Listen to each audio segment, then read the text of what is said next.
சுவாமியே சரணமையப்பா அப்படிங்கிற ஒரு பர்டிகுலர் கோஷம் வந்து கார்த்திகை மாதம் ஆரம்பிச்சிருச்சுனாலே நம்ம அடிக்கடி கேள்விப்படுவோம்.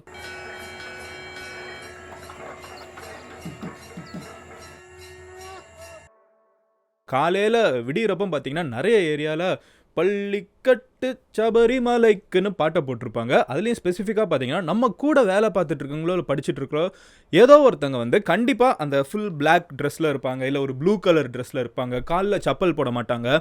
இந்த அளவுக்கு டிவோஷனை வந்து தமிழ்நாட்டில் இருக்கிற மக்களுக்கு வந்து கேரளாவில் இருக்கிற ஒரு கடவுள் வந்து எப்படி உருவாக ஆரம்பிச்சிச்சு. நம்ம ஊர்ல இருந்து நம்ம திருப்பதிக்கு ஒரு மாதிரி போயிட்டு வந்துடுவாங்க.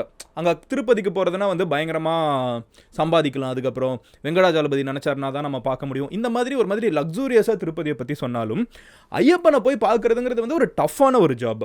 அந்த 41 நாள் விரதம் இருக்கிறதா இருக்கட்டும், சப்பலே போடாமல் இருக்கிறதா இருக்கட்டும், விடியறதுக்கு சூரியன் வர்றதுக்கு முன்னாடி பச்சை தண்ணியில் குளிக்கிறதா இருக்கட்டும், ஒரு ஸ்ட்ரிக்டான டயட்டை ஃபாலோ பண்ணுறதா இருக்கட்டும், யாரையுமே வந்து கோவப்படாமல் ரொம்ப அமைதியாக இருக்கிறதா இருக்கட்டும், இதெல்லாம் ரொம்ப ரொம்ப சேலஞ்சிங்கான விஷயம். ஆனால் இது எல்லாமே வந்து தமிழ்நாட்டில் எத்தனையோ லட்சக்கணக்கான பேர் வந்து வருஷம் என்னதான் வந்து நம்ம 2020 2030 அப்படின்னு காலங்கள் மாறிட்டு இருந்தாலும் சபரிமலைக்கு இருக்கிற மோகம் என்னமோ வந்து இன்க்ரீஸ் ஆகிட்டே தான் போயிட்டு இருக்குது. நம்ம இன்னைக்கு வீடியோவில் இந்த சபரிமலை ஐயப்பன் யாரு, மெட்ராஸுக்கும் சபரிமலை ஐயப்பனுக்கும் சம்மந்தம் இருக்குதுன்னு சொன்னால் உங்களால் நம்ப முடியுமா? இன்னைக்கு நீங்கள் போய் பார்க்குற சபரிமலையில் இருக்கிற ஐயப்பனோட சிலை இருக்குல்ல, அந்த சிலை வந்து மெட்ராஸில் ப்ரொசஷனில் எடுத்துகிட்டு போயிருக்காங்கன்னு சொன்னால் உங்களால் நம்ப முடியுமா? இங்கே இருந்து தான் அந்த சிலை அங்கே போயிருக்குன்னே சொன்னால் உங்களால் நம்ப முடியுமா? அந்த சபரிமலை ஐயப்பனோட கதை என்ன, அந்த கோவிலோட வரலாறு என்ன, ஏன் ஐயப்பன் இவ்வளோ ஃபேமஸ் ஆனாருங்கிற எல்லா விஷயத்தையும் தான் இன்றைக்கி நம்ம டீட்டெயிலாக பார்க்க போகிறோம். பட் அதெல்லாம் பார்க்க ஆரம்பிக்கிறதுக்கு முன்னாடி நீங்கள் அந்த சேனலை சப்ஸ்கிரைப் பண்ணலைன்னா சப்ஸ்கிரைப் பண்ணுங்கள். அப்போ நான் தான் நம்ம டெய்லி மேக் பண்ணுற வீடியோஸ் உங்களுக்கு வந்து ஒரு நோட்டிஃபிகேஷனில் வந்து சேரும், நீங்களும் ஸ்குவாடில் சேர்ந்த மாதிரி இருக்கும். அண்ட் இந்த மாதிரி இன்ட்ரெஸ்டிங்கான விஷயங்கள் உலகத்தில் கண்ணு முன்னாடி நடந்துட்டு இருக்கிறது ஏன் எதுக்குன்னே கேள்வி கேட்காம நம்ம அன்றாட வாழ்க்கையில் பார்த்துட்டு போயிட்டு இருப்போம். பட் இந்த சேனலில் நீங்கள் ஸ்குவாட் சேர்ந்தீங்கன்னா ஏன் எதுக்குன்னு எல்லாமே தெரிஞ்சுப்பீங்க. இன்னைக்கு வீடியோவில் யார் இந்த சபரிமலை ஐயப்பன், தமிழர்களுக்கும் ஐயப்பன் மேலே இப்படி ஒரு நாட்டம் வந்துச்சு, அங்கே இருக்கிற சிலைக்கும் மதுரைக்கு பாருங்க மெட்ராஸுக்கும் என்ன சம்மந்தம்ங்கிற எல்லா விஷயத்தையும் பார்க்கும். மதுரைக்கு கூட சம்மந்தம் இருக்குது, அதெல்லாம் என்னன்னு பார்க்க ஆரம்பிப்போம். So let's get started. Hello everyone, நான் மதன் கௌரி.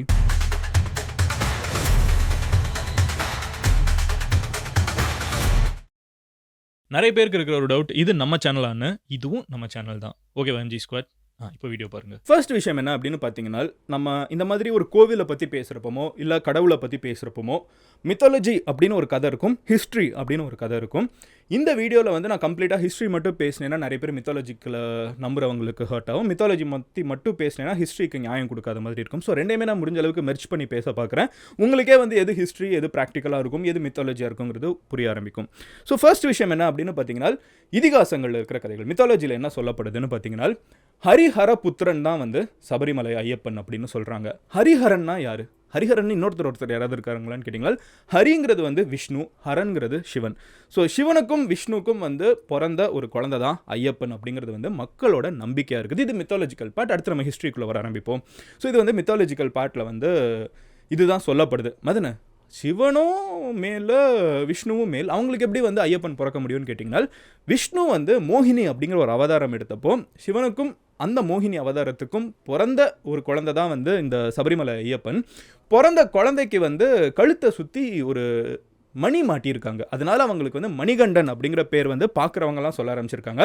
இந்த பிறந்த குழந்தைய வந்து கர்ணனுக்கு கதை இருக்கிற மாதிரி, கர்ணன் படத்தில் இல்லை, உண்மையிலே கர்ணனுக்கு ஒரு கதை இருக்குல்ல, பிறந்த குழந்தைய வந்து விட்டுட்டு போயிடுவாங்கல்ல அப்பா அம்மா, அந்த மாதிரி இந்த ஐயப்பன் மணிகண்டனை வந்து அபேண்டன் பண்ணிட்டு அவங்களோட அப்பா அம்மா கிளம்பி போய்ட்றாங்க, எர்த்துலேருந்து கிளம்பி போய்ட்றாங்க. இந்த குழந்தைய வந்து எடுக்கிறது யாருன்னு பார்த்தீங்கன்னா, ராஜசேகர் அப்படின்னு சொல்லப்படுற ஒரு மன்னன் வந்து பம்பை நதிக்கரையில். ஸோ இப்போ எல்லாருமே வந்து ஐயப்பன் கோவிலுக்கு போகிறவங்களுக்கு வந்து பம்பை நதி தெரிஞ்சிருக்கும். ஸோ அந்த பம்பை நதிக்கரையில் ஒரு குழந்தை கிடைக்குது. அந்த மன்னனுக்கு வந்து குழந்தையே கிடையாது. ஸோ ராஜசேகர் அப்படின்னு சொல்லப்படுற ஒரு மன்னனுக்கு வந்து குழந்தையே கிடையாது. அவங்க இந்த ஒரு பையனை பார்த்த உடனே, இந்த பையனை நம்ம வளர்க்கலாமே, நம்ம நாட்டு இவ்வளோ பெரிய மன்னனாக இருக்கும், இவ்வளோ பெரிய ராஜாங்கத்தை வச்சிருக்கோம், நம்மளுக்கு வாரிசே இல்லாமல் இருக்கே, இந்த மணிகண்டனை, மணி கொண்ட கழுத்தை கொண்ட இந்த ஒரு பையனை வந்து நம்ம வளர்க்கலாமே அப்படின்னு சொல்லிட்டு மணிகண்டனை வீட்டுக்கு எடுத்துகிட்டு போய் வளர்க்க பார்க்குறாங்க.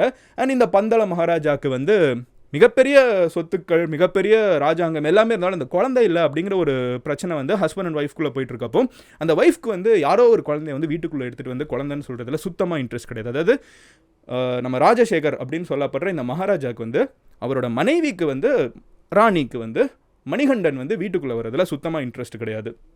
ஸோ அவங்க வந்து சின்ன வயசுலேருந்தே மணிகண்டன் மேலே ரொம்ப ரூடாகவும் ரொம்ப கோபமாகவும் இருக்கிற மூட்லேயே இருந்துட்டு இருக்காங்க.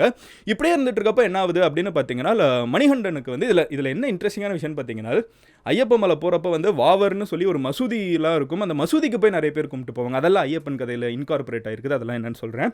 ஸோ இப்போ என்ன ஆகுதுன்னு பார்த்தீங்கன்னா, ஐயப்பன் வந்து சின்ன வயசுலேருந்தே என்ன சொல்ல ஒரு ரொம்ப பார்த்து வளர்க்குற அப்பாவுக்கும் இன்ட்ரெஸ்ட்டே இல்லாமல் வளர்க்குற ஒரு அம்மாவுக்கும் நடுவில் மாட்டிகிட்டு இருக்கிற ஒரு குழந்தையாக தான் இருந்திருக்காங்க. வயசாகுது ஒரு 10 வயசு 11 வயசு இருக்கிறப்போ அடுத்த மன்னன் யார் அப்படிங்கிற கேள்வியெலாம் வர்றப்போ அடுத்து மணிகண்டன் தான்றப்போ ராணிக்கு வந்து ஆனால் இன்ட்ரெஸ்ட்டே கிடையாது. மணிகண்டனை வந்து எப்படியாவது காலி பண்ணணும், மணிகண்டன் இந்த இடத்துல இருக்கவே கூடாது. ஏன்னா மக்களும் கொண்டாடுறாங்க. பாகுபலி படத்தில் வர மாதிரி நம்ம வெறுத்தாலும் வந்து மக்கள் கொண்டாடிட்டே இருக்காங்க. மணிகண்டன் வந்து எல்லா மக்களுக்கும் ரொம்ப நல்லது பண்ணுறாங்க, எல்லார்கிட்டையுமே ஸ்வீட்டாக இருக்காங்க, யார் என்ன கேட்டாலும் வாரி வழங்குற வள்ளலாக வேற இருக்காங்க. இந்த மணிகண்டன் வந்து நல்ல பேர் எடுத்துகிட்டே இருக்கிறது பிடிக்கல. மணிகண்டனை தீர்த்து கட்டணும் அப்படின்னு சொல்லிட்டு ஐயப்பனை தீர்த்து கட்டுறதுக்கு ஒரு பெரிய ஸ்கெட்ச் போடுறாங்க. அந்த ஸ்கெட்சில் என்ன நடக்குது அப்படின்னு பார்த்தீங்கன்னா, காட்டுக்குள்ள அனுப்புவோம். தனக்கு வந்து பெரிய நோய் வந்ததாகவும் அவங்க ஒரு ராணி வந்து ஒரு கேம் ப்ளே பண்ணுறாங்க. தனக்கு வந்து ஒரு மிகப்பெரிய கொடிய நோய் வந்ததாகவும் அந்த நோயை வந்து தீர்க்கிறதுக்கு வந்து புலிப்பால் கிடைச்சால் மட்டும்தான் வந்து அவங்களால தீர்க்க முடியும்னு சொல்லிட்டு அவங்களே ஒரு ஆளை செட் பண்ணி சொல்கிறாங்க. ஸோ புலிப்பால் கொடுத்தால் மட்டும்தான் வந்து அந்த அரசியோட நோயை வந்து தீர்க்க முடியும். ஸோ யார் புலிப்பாலை கொண்டு போய் வர முடியும் அப்படின்னு பார்த்தீங்கன்னா, நாட்டிலே வீரன் வந்து ஐயப்பன் தானே. சின்ன பையன் தான், பட் இருந்தாலும் வீரனாச்சு, ராஜாவோட பையன் எல்லாம் சொல்கிறீங்க, அப்போ அவங்களே எடுத்துகிட்டு வரட்டும் அப்படின்னு சொல்லி ராஜாவோட இஷ்டத்துக்கு மாறாக வந்து இந்த ஒரு சின்ன பையனை காட்டுக்குள்ளே விடுறாங்க. எல்லாரோட அபிப்பிராயமும் என்னன்னு பார்த்தீங்கன்னா, அஃப்கோர்ஸ் ஒரு புலிகிட்டேருந்து பால் எடுக்கணும்னா 300 படத்தோட ஸ்டார்டிங்கில் ஸ்பார்டன்ஸை வந்து உள்ள அனுப்புவாங்கல்ல காட்டுக்குள்ளே, அப்போ என்ன ஆவாங்க, இறந்து போய் வந்துடுவாங்க. ஸோ அந்த மாதிரி நடக்கும்னு தான் சொல்லி எதிர்பார்க்குறாங்க. பட் போன இடத்துல வந்து மணிகண்டன் வந்து ஒரு மிகப்பெரிய புலி பட்டாளமே இருக்குது. அந்த புலி பட்டாளத்தோட பாலையும் எடுத்தது மட்டும் இல்லாமல் அந்த புலி பட்டாளத்தோடயே வந்து அவங்க he's entering back the village. பந்தள நாட்டுக்குள்ளே வந்து மறுபடியும் என்ட்ரு ஆகுறாங்க, சிட்டிக்குள்ளே என்ட்ரு ஆகுறாங்க. இருக்கிறவங்கெல்லாம் வந்து ஐயப்பனை கொண்டாட ஆரம்பிச்சிட்டாங்க. வேறு லெவல் அப்படின்னு சொல்லி கொண்டாட ஆரம்பிச்சிட்றாங்க. ஸோ அந்த ஒரு டைட்டியோட டிபிக்ஷன் தான் வந்து நீங்கள் நிறைய இடத்துல புலி மேலே ஐயப்பன் இருக்கிறத நீங்கள் பார்ப்பீங்க. ஸோ இப்படி ஒரு ஐயப்பனுக்கும் ஒரு கதை இருக்குது. ஐயப்பன் அப்படின்னு சொல்கிறப்ப பல கதைகள் இருக்குது. நீங்கள் எந்த கோவில் எடுத்திங்கனாலும் அதுக்கு ஸ்தல புராணங்கள்ங்கிறது வந்து காட்டுக்குள்ளே இருக்கிற கோவில்களுக்கு எஸ்பெஷலி ஏகப்பட்டது இருக்கும். ஸ்ட்ரக்சர்டாக 1 2 ஏகப்பட்டது இருக்கும். இது ஒரு வெர்ஷன். இன்னொரு வெர்ஷனில் வந்து மகிஷி அப்படின்னு சொல்லப்படுற ஒரு மிகப்பெரிய ஒரு கொடூரமான ஒரு டீமன் இருக்கிறதாகவும், அந்த டீமன் வந்து யாருமே கொல்ல முடியாது, சிவனுக்கும் விஷ்ணுவுக்கும் பிறக்கிற குழந்தை மட்டும்தான் கொல்ல முடியும்னு ஒரு வாய்ப்பு இருக்கிறதாகவும், அந்த ஒரு குழந்தையா ஐயப்பன் பிறந்து அந்த மகிஷி அப்படிங்கிற ஒரு டீமனை வந்து வதம் செஞ்சதாகவும் ஒரு கதை இருக்குது. இந்த மாதிரி பல வெர்ஷன்ஸ் இருக்குது. பட் பாயிண்ட் என்னன்னு பார்த்தீங்கன்னா, Ayyappan was someone so close to people. மக்களுக்காக எந்த ஒரு ராஜாங்கம், ஒரு பெரிய இளவரசன் அப்படி எதுவுமே இல்லாமல் மக்களாக இருக்கணும்னு நினைக்கிற ஒரு பர்டிகுலர் கேரக்டரைசேஷன் தான் ஐயப்பனுக்கு காமிக்கிறாங்க. அதில் ஒரு இன்ட்ரெஸ்டிங்கான 2 கதை இருக்குது. ஒன்று என்னன்னு பார்த்தீங்கன்னா, ராமாயணத்தில் இருக்கிற ராமர் வந்து சீதையை தேடி போகிறப்போ ஐயப்பனை வந்து தாண்டி போகிறாராம் ஒரு இடத்துல. இது வந்து ஒரு ட்ரிபியூட்டரி ஸ்டோரி. அதில் என்ன சொல்கிறாங்கன்னு பார்த்தீங்கன்னா, தாண்டி போயிட்டு இருக்கப்போ ஒரு சின்ன பையன் வந்து ரொம்ப சீரியஸாக மெடிடேட் பண்ணிருக்கிறத ராமர் பார்த்துட்டு, யார் இது அப்படின்னு கேட்டால், இதுதான் வந்து சாஸ்தா, இந்த ஊரையே காக்குறவர் அப்படின்னு சொல்லிட்டு ராமர் இருந்துக்கிட்டு பார்த்தாலே தெரியுதுன்ட்டு சொன்ன மாதிரி ஒரு சில கதைகள் இருக்குது. ஒரு இதில் பார்த்தீங்கன்னா, ஒரு முஸ்லிம் பைரட் ஒரு முஸ்லீம் நபர், ஓகேவா, ஒரு முஸ்லீம் பைரட்டுங்கிறது நிறைய இடத்துல சொல்லப்படுது. ஒரு அரேபியாவிலேருந்து ஒருத்தர், கேரளாவே கிடையாது, அரேபியாவிலேருந்து ஒருத்தர் வந்து கேரளாவை வந்து தாக்குறதுக்கு வர்றாரு. அங்கே வந்து ஐயப்பன் பந்தள நாட்டில் இருக்காரு. அவர் வந்து அந்த ராஜாவோட பையனாக இருந்திருக்கு, பிரின்ஸாக இருக்காரு. அப்போ இந்த வாவர் அப்படிங்கிற ஒருத்தர், அவர் தான் வந்து அந்த அரேபியாவிலேருந்து வர ஒரு பைரட், அவர் வந்து தாக்க வராருன்னு தெரிஞ்ச உடனே ஐயப்பன் இந்த சைடில் இருந்துக்கிட்டு அவங்க கூட போய் கான்ஃபரன்ட் பண்ணி அவங்கள வந்து ஒரு பைரசி அப்படிங்கிற ஒரு விஷயத்துலேருந்தே திருத்தி மாற்றி அவங்கள வந்து ஒரு நல்ல நண்பனாக மாற்றி வைக்கிறாங்க. இதில் ரொம்ப இம்ப்ரெஸ்ஸான வாவர் இருந்துக்கிட்டு, எவ்வளவோ தவறுகள் பண்ணிட்டேன், இனிமேல் எனக்கு அதுக்கு பிராய்ச்சித்தனமாக உங்கள் கூட இருந்துக்கணும் அப்படின்னு சொல்லிட்டு வாவர் வந்து ஐயப்பன் கூட அதுக்கப்புறம் ட்ராவல் பண்ணதாகவும் சொல்லப்படுது. இந்த வாவருக்கு வந்து இன்னமும் சபரிமலைக்கு போகிறவங்க ஒரு மசூதியில் விபூதிலாம் கொடுப்பாங்க. நானே சின்ன வயசில் போன ஞாபகம் இருக்குது. அந்த மாதிரி ஒரு இஸ்லாமும் ஹிந்துயிசமும் ஒன்றா சேர்ந்த ஒரு இடம். அதே மாதிரி நீங்கள் பார்த்தீங்கன்னா, தசாவதாரம் படம் பார்த்தவங்களுக்குலாம் தெரிஞ்சிருக்கும். இதே ஊரில் வந்து நம்ம ஹிந்துஸ்குள்ளேயே வந்து விஷ்ணுவும் சைவிசமும், அதாவது வைஷ்ணவசமும் சைவிசமும் சண்டை போட்டுட்டு இருந்த ஊராக இருந்துச்சு. இந்த கதையில் பார்த்தீங்கன்னா, அவங்க 2 பேருக்கு பிறக்கிறது தான் ஐயப்பனும். ஹிந்துஸ்க்கும் முஸ்லிம்ஸ்க்கும் இருக்கிற அனிமிட்டியை கம்மியாக்குறதுக்கு 2 பேரும் ஃப்ரெண்ட்ஸ்னு சொல்கிறது. இந்த மாதிரி பல கதைகள் வந்து ஐயப்பனோட கதையில் மெர்ச் பண்ணப்பட்டிருக்குது. இதெல்லாமே மித்தாலஜி தான் ஆஃப்கோர்ஸ். இதுக்கப்புறம் என்ன ஆகுதுன்னு பார்த்தீங்கன்னா, ஐயப்பன் வந்து ஃபைனலி இந்த மாதிரி பல வேலைகளை வந்து ஊருக்குள்ளே பார்த்ததுக்கப்புறம் இஸ் ஃபைனலி ரிட்டையரிங் பேக். அவருக்கு வந்து ஓகே, எனக்கு இதெல்லாம் போதும், நான் எல்லாம் மக்களுக்கு எல்லாம் பண்ணிட்டேன், இனிமே வந்து ராஜா வாழ்க்கையில் நான் வாழ்ந்துட்டேன், புத்தர் மாதிரி. அவர் என்ன சொல்கிறாருன்னு பார்த்தீங்கன்னா, நான் இனிமேல் வந்து மக்களுக்காக மட்டுமே இருக்கணும்னு நினைக்கிறேன், என்னோட டிவோட்டீஸ்க்காக மட்டுமே நான் இருக்க போகிறேன்.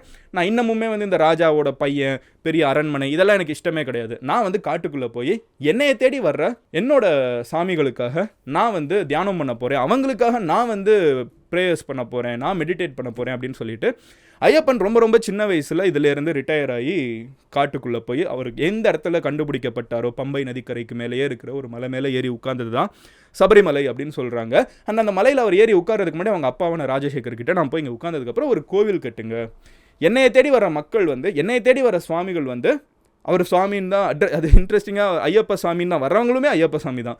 ஸோ என்னையை தேடி வர ஐயப்ப சாமிகளுக்கு வந்து நான் வந்து ஹெல்ப் பண்ண போகிறேன், நான் அவங்கள ப்ளஸ் பண்ண போகிறேன், எனக்கு அது ஒன்று தான் வேலை, வேறு எந்த வேலையும் கிடையாது, எனக்கு ஒரு கோவில் மட்டும் கட்டிடுங்கன்னு அவர் சொன்னதாகவும், அதுக்கப்புறம் ஐயப்பன் மலை மேலே வந்து சபரிமலை மேலே வந்து சபரிமலை கோவில் கட்டப்பட்டதாகவும் 18 படி கட்டி அது மேலே ஐயப்பனுக்கு ஒரு சிலை வைத்ததாகவும் வந்து நம்பிக்கை இருக்குது. இது மித்தாலஜி பார்ட். ஹிஸ்ட்ரிக்கு வந்தோன்னா, ஆனால் இந்த கோவில் வந்து பல வருஷமாக இருக்குது. கரெக்டாக எந்த ஒரு விஷயமும் பல வருஷத்துக்கு இருந்துச்சுன்னா அதில் ஏகப்பட்ட டிட்டோரியேஷன் இருக்கும். இந்த கோவிலில் வந்து சில 1950s தீ பிடிச்சிருக்குது அப்படின்னு நம்மளால் வாசிக்க முடியுது. சில தாக்குதல்களுக்குள்ளே காட்டுக்குள்ளே இருக்கிறதுனால அது வேற ஏற்பட்டிருக்கலாம். இந்த மாதிரி பல பிரச்சனைகளுக்குள்ளே இருக்கிறப்போ சபரிமலை ஐயப்பனோட கோவில் வந்து 1950s காலகட்டங்களில் இந்த மெயின் டைட்டியோட சிலை வந்து ரொம்ப டேமேஜாக இருக்குது.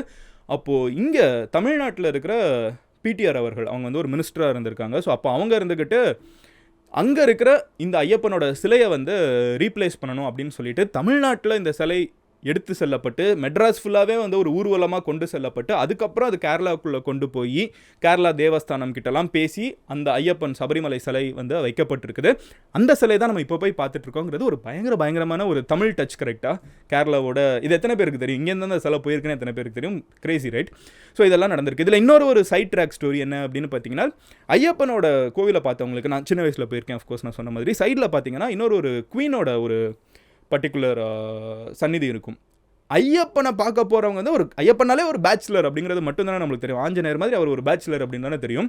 அவரை வந்து அவருக்கு சின்ன வயசில் களரி பயிட்டு சொல்லித்தந்த ஒரு பர்டிகுலர் டீச்சர் இருந்திருக்காங்க. அவரோட மகள் வந்து ஐயப்பனுக்கு வந்து ப்ரொப்போஸ் பண்ணியிருக்காங்கன்னு சொல்லி ஒரு கதை இருக்குது.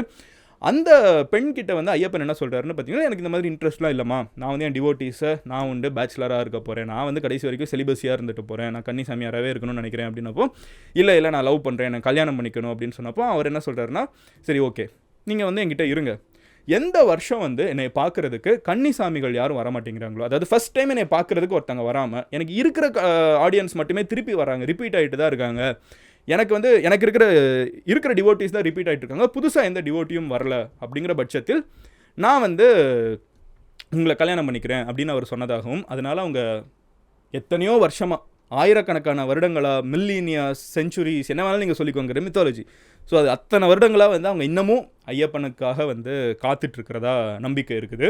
அண்ட் அவங்களோட அந்த ஒரு வெயிட்டிங் இருக்குல்ல, அதை வந்து டிஸ்டர்ப் பண்ணக்கூடாது அப்படிங்கிறதுக்காக வந்து பெண்கள் வராததாகவும், அந்த ஒரு இடத்துக்கு வந்து அதனால நிறைய கன்னிசாமிகள் வந்து ஒவ்வொரு வருஷமும் வரதுனால அவங்க கடைசி வரைக்கும் கல்யாணமும் பண்ண முடியாமல் இன்னும் கிட்டே காத்துட்ருக்காங்கிறதாகவும் வந்து அங்கே கதைகள் சொல்லப்படுது.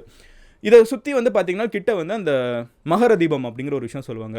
ஐயப்பன் வந்து இப்படிலாம் காட்டுக்குள்ளே திடீர்னு தோன்றுனது வந்து ஹரிஹரனோட புத்திரன், நீங்கள் சிவன் அண்ட் விஷ்ணுவோட குழந்தைன்னு சொல்கிறீங்க, ஆனால் அவர் வந்து எங்களோட ட்ரைபலை சார்ந்த ஒருத்தர்னு சொல்லிட்டு அங்கே ஒரு ட்ரைபல் பீப்புள் சொல்லிட்டு இருக்காங்க. ஸோ அவங்க வந்து ஒவ்வொரு வருஷமும் அந்த மகர நாட்களில் வந்து என்ன பண்ணுறாங்கன்னா, அவங்க ஒரு மிகப்பெரிய ஜோதியை அவங்க மலை மேலே ஏற்றுற ஒரு வழக்கம் இருக்குது.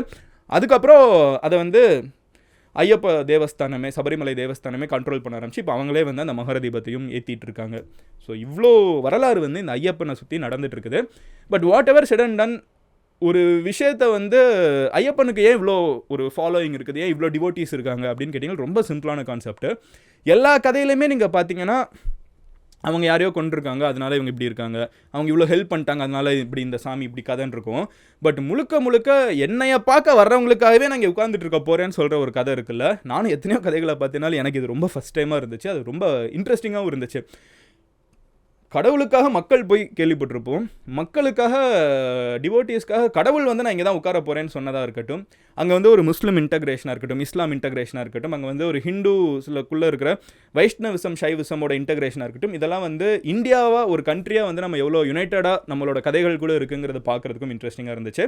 பட் இது வந்து ஐயப்பனோட கதைகளில் பல வெர்ஷன்ஸ் நீங்கள் கேள்விப்பட்டிருப்பீங்க. அதில் சில வெர்ஷன்ஸ் நான் உங்ககிட்ட சொல்லியிருக்கேன். அஃப்கோர்ஸ் நம்ம ஆயிரக்கணக்கான வருடங்களுக்கு முன்னாடி நடந்த விஷயங்கள்னு நம்ம நம்புகிறப்போ அதில் இதுதான் நடந்துச்சு அதான் நடந்துச்சுன்னு யாரும் சொல்ல முடியாது. இது எல்லாமே இதிகாசங்கள் தான். அதை நான் உங்ககிட்ட சொல்லணும்னு நினச்சேன். நீங்கள் ஐயப்பன் கிட்ட ஒரு விஷயம் கேட்க முடியும், அது நடந்துரும் அப்படின்னு நினச்சிங்கனால் நீங்கள் ஐயப்பன் கிட்ட என்ன கேட்பீங்க? அண்ட் இன்னொரு ஃபன்னாக ஒரு கொஸ்டின் கேட்குறேன். It's more exciting also. எனக்கும் பர்சனலாக இந்த கொஸ்டினுக்கான பதில் நான் நிறைய தேடிட்டு இருக்கேன். இப்போ நம்ம சொன்ன கதையிலேயே ஐயப்பன் கிட்ட ஏதாவது ஒரு டவுட் கேட்கணும் அவங்க வாழ்க்கையை பற்றி. ஏன் இதை பண்ணீங்க, எதனால் இப்படி பண்ணீங்க அப்படின்னு ஏதாவது ஒன்று கேட்கணும்னு நினச்சிங்கன்னா அது எந்த கேள்வியாக இருக்குங்கிறதையும் கமெண்ட்டில் சொல்லுங்கள். அதாவது சுவாமி ஐயப்பனை பார்த்து நீங்கள் ஒரு கேள்வி கேட்க முடியும்னா அது எந்த கேள்வியாக இருக்குன்னு கமெண்ட்டில் சொல்லுங்கள். பார்ப்போம் யாராவது ஒருத்தங்க உங்களுக்கு ஐயப்பனோட ஒரு ரூபத்தில், ஐயப்பனோட ரூபத்தில் ஏதாவது ஒரு இன்னொரு ஒரு ரிப்ளையாக வந்து யாராவது ஒருத்தங்க உங்களுக்கு ஐயப்பன் வந்து ரிப்ளை பண்ணுற மாதிரி பண்ணுறாங்களான்னு பார்ப்போம். சும்மா ஃபனுக்கு சொல்கிறேன். எனவே நாளைக்கு நான் இன்னொரு வீடியோவில் பார்க்குறேன். இந்த மாதிரி வேறு ஏதாவது டாபிக் நான் பேசணும்னு நினச்சிங்கனாலும் அது என்னங்கிறத கமெண்ட்டில் சொல்லுங்கள். நம்ம எத்தனையோ வெளியூரில் இருக்கிற எக்ஸாசிசம், வெளியூரில் இருக்கிற மிகப்பெரிய விஷயங்கள்லாம் பேசுகிறோம். பட் நம்ம ஊருக்குள்ளே நடந்துட்டு இருக்கிற நிறைய விஷயங்கள் தெரியலைங்கிறதுனால தான் இது ரொம்ப பெரிய விஷயம். கரெக்டாக இந்த சபரிமலைக்கு மாலை போடுறதுன்னு அதுக்கு பின்னாடி இருக்கிற கான்செப்ட் என்ன உங்ககிட்ட சொல்லணும்னு நினச்சேன். அதனால தான் இதை நான் பேசினேன். நாளைக்கு நான் உங்களை ஒரு வீடியோவில் பார்க்குறேன். Until then, bye Madan Gauri, signing off here. Love you all. Take care. Bye. Cheers and Swami Sarana.